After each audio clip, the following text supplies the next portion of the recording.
Arsenal 2, Brentford 0. And I have to admit, everyone, I'm a little bit concerned actually. Not with the result's great. I'm definitely happy to beat anyone 2-0. And of course, remain 5 points clear in the league. My biggest concern here is the injuries. We are entering another injury crisis. We cannot get enough injuries apparently. There's some sort of curse on us. I'm fully convinced that we are absolutely cursed with injuries. Now, looking at this Premier League table, I'm going to start off with that.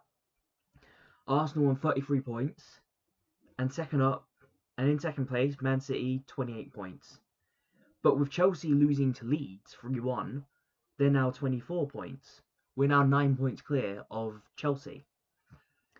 But a new player has entered the fray here, and that's Aston Villa.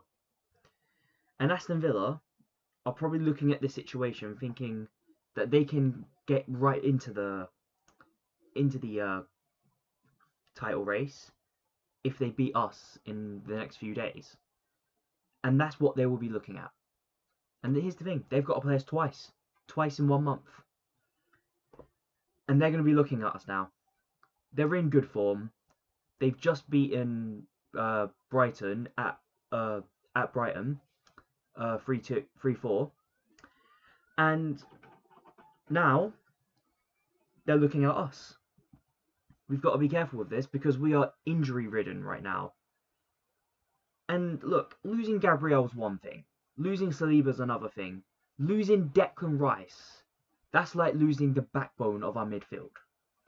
I really hope that there's nothing wrong with Declan Rice. He's the one player right now that we cannot afford to lose. With the defence, we can make it work. We've seen us make it work with Ben White being put into the centre-back position and Urian Timber playing on the right-back. We can make something like that work. We cannot replace Declan Rice. He's too good. I really hope that there's nothing wrong with him, because if there is, we're in trouble. Now, I'm told that we have to wait until tomorrow until we can understand roughly what's going on, and that scares me more than anything else. Because I want to know if Declan Rice is okay. I have to know. But, for now, with the Arsenal, we're 5 points clear top of the league. Man City's got to play Sunderland, who just got a 1-1 draw at Anfield. It's not a bad result for Sunderland.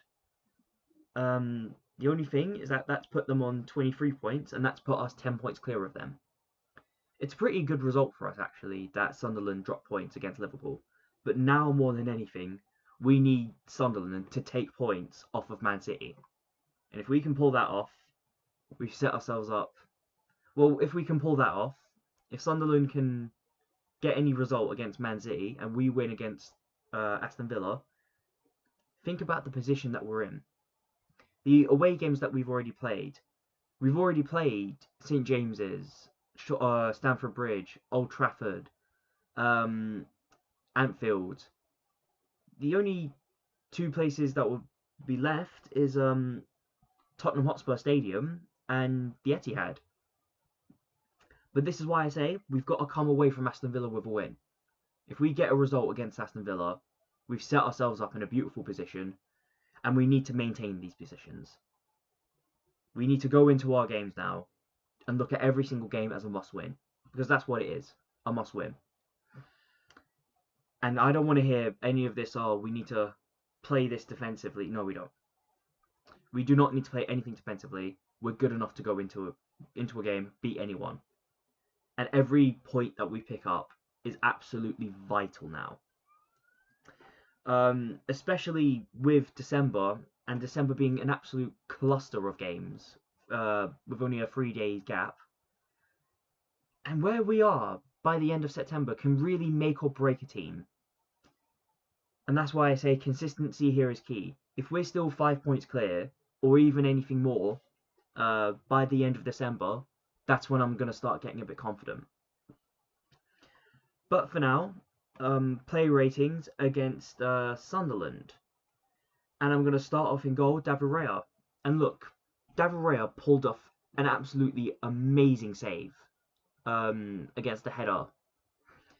And look, it was the kind of save where he had to react to it. Even if it was almost directly at him, he had to react so quickly. He did also make a mistake that almost cost us, giving the ball away very cheaply. We're lucky that the defenders were on it.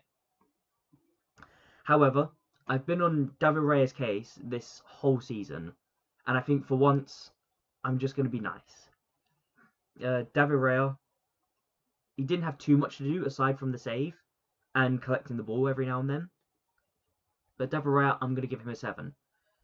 Ben White, and what a performance Ben White has played. He has not started a match in God knows how long. And yet, despite that, he looked like he's played every single game. Ben White's defensive abilities, that absolutely crisp cross that he put in to get the first goal, I don't know what else to say. But Ben White, he looks so in control of that game, and without him, I feel like we probably would have conceded a goal. Ben White, I'm going to give him an 8, and he is my man of the match. Christian Mosquera, kind of gutted that he got injured. How soon in did he get injured? I think he got injured so soon in that I'm going to have to rate Timber instead. I'll rate Timber instead because I think his injury came too soon. Urian Timber, when he came on, he did look in control of that right back position. He did his job. I've got no complaints. I'll give him a 7. Hincapié, I don't think he had a horrible game. Very, very in control. Well, for the most part, anyways. I didn't really feel too threatened by Brentford in the open play. It was the throw-ins and the set pieces that concerned me. But Hincapié, he dealt with them pretty well. I'll give him a 7. Calafiori. Now this one's a bit of a mentality one as well. Calafiori is already on 4 yellow cards. And if he got a 5th one, he would miss the Aston Villa game. That would be an absolute crisis for us. But Calafiori, he did get a bit kind of hesitant to put in a risky challenge.